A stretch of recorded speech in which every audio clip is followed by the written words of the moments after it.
Oi, gente, senta aí, pega um café, porque hoje eu vou contar pra vocês como que tá sendo a minha experiência juntando duas gatas adultas com duas cadelas adultas de grande porte dentro de uma mesma casa. Sim, uma loucura. Eu tenho certeza que esse vídeo pode ajudar muitas pessoas. Enquanto eu tava ali estudando e revisando o conteúdo, eu vi que essa questão é uma das queixas mais comuns dos pais de pets, é como introduzir um novo membro à família, né?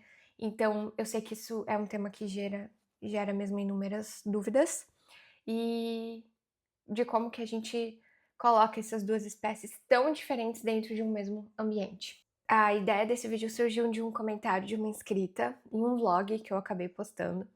E se você não viu esses vlogs, você não deve estar entendendo nada. Mas seja muito bem-vindo ao canal. Meu nome é Rafaela Fiamoncini, eu sou médica veterinária já há mais de 7 anos. E faz um mês que eu me mudei para uma casa. Eu fechei o meu consultório, onde eu tinha lá numa outra cidade, e me mudei com o meu noivo. Então tá fazendo um mês mais ou menos aí disso tudo, onde eu vim para cá para focar mais no digital e também conciliar com alguns atendimentos domiciliares. Se você não me acompanha ainda nas outras redes sociais, me segue no Instagram e no TikTok, é @vet.rafaelafiamoncini. Lá eu compartilho um pouco da minha rotina. Eu também tô lá respondendo perguntas, questionamentos, comentários que eventualmente vocês podem deixar por lá, passando sempre informações verdadeiras, baseadas em ciência e na minha experiência nesses 7 anos como médica veterinária. Primeiro de tudo, a gente precisa lembrar que esse processo de adaptação de duas espécies dentro de uma mesma casa é um processo que leva tempo. A gente precisa ter paciência e nós não podemos pular etapas. A introdução ela não dá errada porque os animais não dão certo convivendo um com os outros. Na maioria das vezes ela dá errada porque a gente não sabe conduzir direito essa adaptação, essa introdução deles. Tem muitas pessoas que acham que é só soltar eles dentro de uma mesma casa e deixar que eles se viram sozinhos. Mas não é assim que funciona, não é assim que a banda toca. O processo ele é realmente gradual e você precisa ir aos poucos, controlando o ritmo, para também controlar os riscos, né? Porque afinal de contas a gente não quer que ninguém se machuque, a gente quer que eles convivam bem. No meu caso em específico, a gente está falando de duas cadelas de grande porte adultas que já viviam aqui nessa casa, com duas gatas que moravam, também adultas, que moravam lá no meu consultório. Então nós temos dois grandes pontos aqui. Primeiro é que, por se tratar de duas cadelas de grande porte, elas nunca tiveram um histórico de agressividade, mas elas são cadelas grandes. Então, assim, uma patada vai ser um problema, elas assustam só pelo tamanho. E assim, por mais que não tenha um histórico de agressividade, um bicho que é pequeno e se movimenta rápido, que nem um gato, vai ter ali um instinto de perseguição. E não é isso que a gente quer, porque nós não queremos assustar o gato. E o segundo ponto é que uma das minhas gatas é doente renal crônica. Então, só o processo de mudar de lugar, de mudar de casa, já é um estresse. Imagina vir para uma casa com duas cadelas gigantescas, que já tem cheiro delas aqui, colocar elas nesse ambiente que é potencialmente perigoso é extremamente estressante. Então a gente tinha esses dois pontos ali para trabalhar, tentando equilibrar tudo isso. E cara, não tá sendo fácil. E é claro que eu revisei muitos estudos, eu procurei muito conteúdo sobre isso para eu estudar, né, para eu relembrar de como que faz essa adaptação. Claro que eu já falei com muitos clientes sobre isso, já dei muitas orientações para clientes, mas a gente sabe que quando é na nossa casa, com a nossa realidade, às vezes as coisas são um pouquinho mais difíceis, né? Falar é fácil, mas quando a gente tem que colocar na nossa rotina, eu sei que é um pouco complicado. Então eu tentei estudar tudo de novo, revisar tudo de novo, e eu, pra mim mesma, eu elenquei 10 pontos que são principais.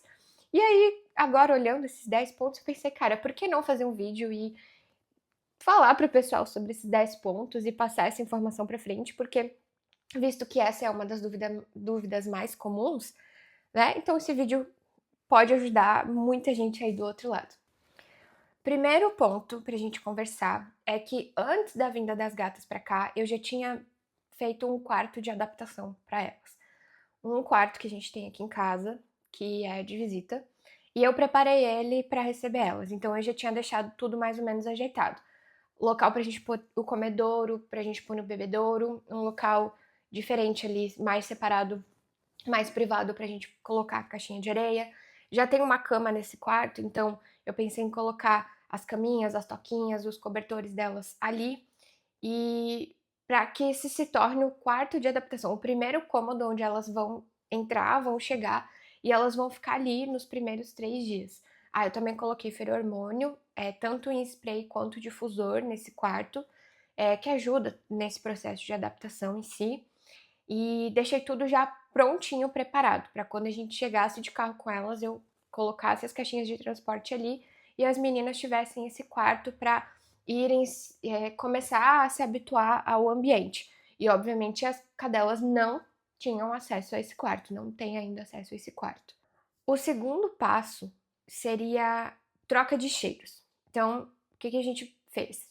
A gente primeiro trocou os cobertores. Então, a gente pegou algumas cobertinhas que as cadelas tinham contato, tipo ali no sofá, e trocamos pelos cobertores que estavam no quarto das gatas. Então, as duas ali já foram sentindo cheiros uma das outras, mas as gatas seguiam dentro do quarto. Depois disso, a gente colocou as cachorras para fora de casa, trancadas ali, e a gente abriu a casa para as gatas explorarem um pouco. Aqui a gente já tem grade nas janelas, então não foi uma preocupação. Obviamente a gente deixou as portas fechadas, nas janelas elas não conseguiriam sair, então a gente deixou elas explorarem a casa. Elas são duas queridas, duas fofinhas. Lá no consultório elas já tinham eventualmente contato com o cheiro de outros animais, então acho que foi um pouco mais fácil esse processo de adaptação, porque elas já tinham esse contato lá no consultório. Então elas exploraram bem a casa, saíram, foram no sofá, andaram por tudo. Claro que assim, elas estavam assustadas, né? Porque barulho diferente, cheiro diferente. Então qualquer coisinha que acontecia no ambiente, elas paravam, eriçavam o rabo, ficavam numa posição de fuga. A gente via que elas estavam procurando, assim, com os olhinhos, uma rota de fuga, mas normal, né? Um ambiente totalmente diferente, de novo. Para essa adaptação acontecer, elas precisavam se sentir confiáveis ali naquele ambiente que nesse momento ainda era um ambiente ameaçador. E aí, depois disso, a gente voltava a trancar as gatas no quarto, liberava as cachorras, porque aí as gatas tinham deixado cheiro na casa. E aí as cadelas iam ali, iam cheirando, e a gente ia fazendo essa troca de cheiro sem o contato direto ainda. Aí tem um terceiro passo, que seria o contato mais sonoro, assim. E esse meio que aconteceu naturalmente, né? Porque assim, as gatas estavam ali no quarto. Só que quando as cachorras tinham acesso pela casa, as cachorras iam ali, cheiravam embaixo da porta. As cachorras saíam latindo de dentro de casa para ir latir lá no portão. Então as gatas foram tendo esse contato com esses novos barulhos, né? Dessa nova casa, dessa nova rotina. Então é importante que isso aconteça também. Quando acontece, algumas vezes, as cachorras simulam uma briga, né? Uma brincadeira ali bem na frente da porta do quarto das gatas. Um pouco eu deixo, porque né, elas precisam se habituar com esses barulhos, mas quando eu vejo que as cachorras também estão se passando, eu chamo, eu tiro a atenção delas dali, coloco elas para fora, para também não estressar as gatas no quarto. Então, sabe, tem que ter um equilíbrio ali nisso tudo também. Porque dá medo, né? Imagina, duas cachorras grandes rosnando na porta do quarto que você tá fechada. Pô, não é legal. Por mais que a gente tenha que expor elas esses barulhos, também não precisa ser uma tortura, né? Aí o quarto passo seria um contato visual, mas ainda com barreira. Aqui a gente tem uma porta de vidro na sala, que divide com o espaço externo. Então ali que a gente fez esse contato, elas se viram pela primeira vez, mas tinha uma barreira. Então, as cadelas para fora, as gatas para dentro, e elas tiveram esse primeiro contato visual. Aí, claro, primeiro é um choque, né? Aquele susto, mas aí foi acontecendo naturalmente. Aí, o que aconteceu? A gente tenta recompensar o comportamento bom.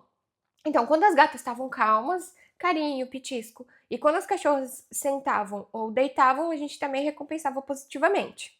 Aqui foi tranquilo, mas a gente sabe que pode ter correria, pode ter é, um possível ataque, né? Simular um ataque, claro que não vai conseguir porque tem a porta ali, mas pode acontecer. Então a gente não recompensa esse comportamento indesejado e recompensa só quando se acalmar, sentar, deitar, e a gente vai repetindo isso várias e várias vezes até que se torne banal, até que elas consigam se ver e não se importarem ali com a presença uma das outras através da porta. O quinto passo é o contato frente a frente mais controlado com a guia. Então, eu deixo as cadelas. É onde a gente tá? É onde eu me encontro nesse momento no processo de adaptação. Eu levo a Candy, trago a Candy pra dentro de casa quando as gatas estão aqui, mas na guia. Candy é a minha cachorra, a maior, a mais difícil, digamos assim. Na guia sempre. Porque eu não confio nela, eu acho que ela pode sair correndo atrás do gato. Eu não acho, sinceramente, eu não acho que ela vai machucar. Ela não tem um histórico de agressividade. Mas ela por si só já é assustadora, né? Ela é gigantesca e brincalhona, então ela não tem noção, ela não respeita a bolha do outro, ela não respeita o espaço do outro. Se ela puder, ela quer entrar dentro de você. Então imagina isso com gato. É impossível, né? Não dá. Então eu deixo ela na guia, trago ela pra dentro de casa e aí a gente vai de novo recompensando o comportamento bom. Então quando ela deita, quando ela senta, petisquinho. E as gatas eu deixo viver livremente. Quando meu noivo tá, ele vai oferecendo petisco pras gatas, pra também as gatas irem associando a presença da Candy dentro de casa como uma coisa boa. Essas sessões, elas precisam ser curtas e frequentes.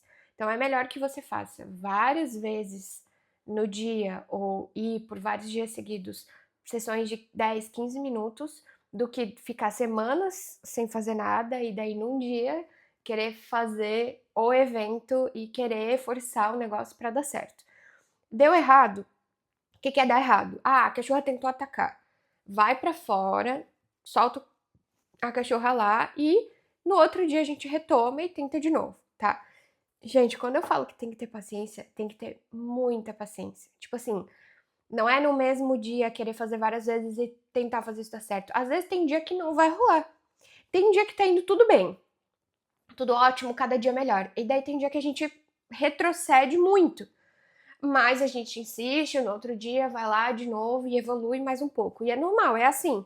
Não é só pro melhor. Não. A gente melhora, a gente piora, a gente melhora mais um pouco, daí a gente piora de novo, daí a gente melhora, daqui a pouco a gente piora muito. Mas a tendência é ir melhorando dia a dia, mês a mês. Afinal de contas, eu tô aqui há um mês e eu ainda estou no quinto passo. O sexto passo, que ainda não aconteceu aqui, mas eventualmente vai acontecer, é a gente ter esse contato delas, mas sem a guia, ou com a guia solta, com a guia mais frouxa, tá? Porque daí eu vou dando esse espaço pra Candy, né, visto que eu tô confiando nela, no comportamento dela, eu vejo que tá ficando tudo bem. Ela tá indiferente com as gatas, opa, então acho que a gente pode passar por esse passo para tentar fazer a soltura da guia, tá? Eu não gosto de tirar a guia e deixar dentro de casa, porque aí eu acho que pode dar uns problemas muito grandes, assim. Eu prefiro ficar com a guia, mas deixar a guia solta. Porque se acontecer alguma coisa, a gente puxa, pisa em cima da guia, pega, pra evitar, né, um problema maior. E aí é aquela coisa, recompensa o comportamento bom, se der errado, cancela tudo, vai pra fora, no outro dia a gente tenta de novo. O sétimo ponto que a gente ainda tá providenciando, eu sei que já deveria estar pronto, mas não tá, é gatificar a nossa casa para que as gatas tenham uma rota de fuga. Seja com prateleiras, com nichos, com móveis mesmo, que a gente vai dispor eles de uma maneira com que as gatas consigam ter essa rota de fuga mais vertical, né? Porque a gente sabe que gato pula, sobe por tudo e as cadelas elas ficam mais no chão. Então, eventualmente ali se acontecer alguma coisa, algum arranca-rabo, as gatas podem subir e se sentirem seguras lá nos nichos, nas coisinhas delas lá para cima, onde as cadelas não têm acesso. O oitavo ponto é não deixar eles sozinhos dentro de um mesmo ambiente sem supervisão. Aí entra uma coisa que eu preciso contar pra vocês, que aqui em casa aconteceu um acidente recentemente. Eu e meu noivo, a gente tem essa prática de, quando a gente sai de casa de manhã, a gente solta as gatas pra ficar dentro de casa e as cadelas pra rua. E nesse dia em específico, a gente não fechou a porta. E elas ficaram juntas em casa, sem supervisão. Quando eu voltei, penso meu desespero, que eu abri a porta e eu vi que as cadelas estavam dentro de casa. Eu quase morri do coração. Aí entrei, fui procurar as gatas para ver onde elas estavam e elas estavam em cima do armário aqui no meu escritório.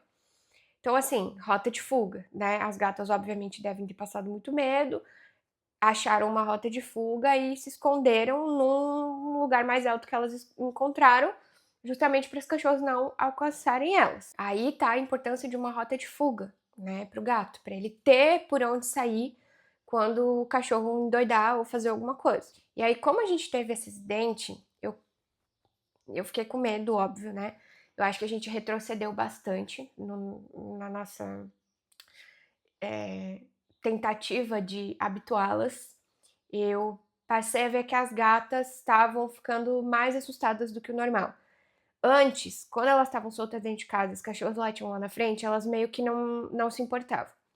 E depois desse acidente, eu vi que qualquer barulhinho que acontecia, elas ficavam numa posição de medo, de, né, com o rabo eriçado e os olhinhos pupila dilatada e procurando uma rota de fuga. Então, assim, foi um trauma, sabe? Elas passaram medo aquele dia e a gente acabou retrocedendo. Né? Foi um acidente, obviamente a gente não fez isso de propósito, mas aconteceu. Graças a Deus, as cachorras não machucaram elas. De novo, né? Eu acho que elas não vão machucar. Eu não acho que elas tenham esse senso de agressividade assim nesse ponto. Mas tá em casa, solta, dentro de uma mesma casa, trancadas, sem supervisão, cara, deve ter sido um show de horror, né, para as gatinhas. Então eu entendi que a gente teve um retrocesso e eu voltei alguns passos. Então a gente voltou lá para a parte dos cheiros. Eu não tô mais fazendo contato visual. A gente voltou para a etapa dos cheiros. Então, cachorros para fora, gatas para dentro. Ah, eu tenho que puxar as cachorras para dentro, as gatas vão para dentro do quarto. Voltei alguns passos para a gente seguir de novo com segurança, até que elas não tenham mais medo do barulho de novo. E é isso, tá vendo? Tipo, a gente tava indo bem, aconteceu um acidente, volta tudo, meio que começa de novo. Mas é isso, tem que ter paciência. Aconteceu. O nono ponto é você entender e estudar um pouco sobre linguagem corporal, tanto dos cães quanto dos gatos.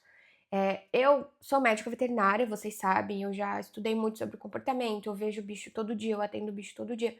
Então eu sei muito sobre a linguagem corporal deles. Então ficou fácil para me identificar que as gatas estavam com medo de novo e que a gente precisava voltar alguns passos. Mas eu sei que isso não é tão habitual, assim, tão comum, assim, para uma pessoa normal que, né, não tem esse contato tanto, assim, que nem eu tenho, perceber que as gatas voltaram a ter medo e que a gente mudou a linguagem, que eles mudaram a linguagem corporal.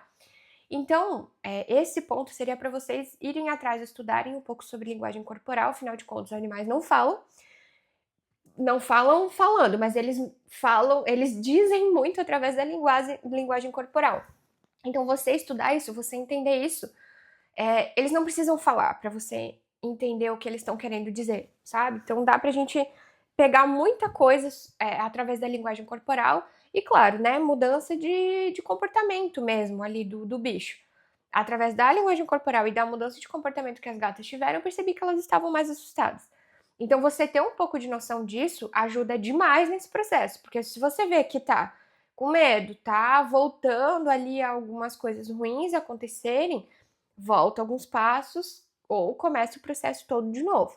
E o 10º ponto é considerar a ajuda de um profissional, né? De novo, eu sou médica veterinária, eu sei muito sobre eles, eu estudei muito sobre eles, e se acontecesse algum acidente aqui em casa, eu saberia me virar, mas não é a realidade na casa de muitas pessoas.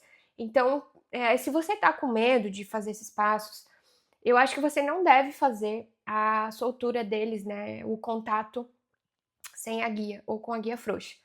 Porque é aí o mais perigoso de todos, é aí que a gente pode ter acidente. Então, se você tá com medo, não faz. Procura um profissional, né? Seja um adestrador ou um comportamentalista, os dois juntos, e esteja junto com essas pessoas que vão te passar segurança, principalmente nesses primeiros contatos. E aí eles vão orientar vocês a como fazer isso tudo com segurança. Não é porque eu sou médica veterinária que eu não vou contratar essas pessoas. Por enquanto, eu tô seguindo esse passo a passo, que eu sei que dá certo, né? Porque a gente já viu inúmeras histórias acontecerem e dá certo, sim, a gente sabe que dá certo, mas tem que ter paciência e eventualmente pode não dar certo. E se eu ver que isso aí não tá dando certo, com certeza eu vou chamar um adestrador, um comportamentalista, para me ajudar a reprogramar todo esse passo a passo, porque, né, são coisas eventuais aí que podem acontecer. Então, considere a ajuda de um profissional, principalmente se você tem medo, tá? Porque eu acho que a gente precisa também estar seguro para fazer as coisas com segurança, né? Senão a gente passa uma instabilidade, a gente passa medo para os bichos e nem eles se sentem seguros daí. A convivência deles a gente não pode impor, né? Ela é uma coisa que deve ser construída.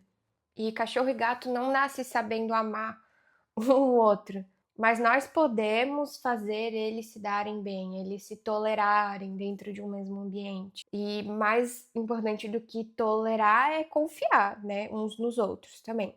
Eu não acho que as minhas meninas vão se amar, não acho que elas vão ser melhores amigas umas das outras, mas eu acho que elas vão poder conviver bem dentro de um mesmo ambiente.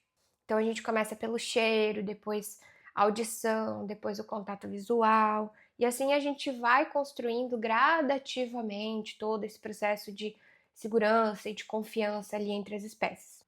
É sessão por sessão que a gente vai construindo isso, até que o medo vira a indiferença e a indiferença vai virar uma companhia ali.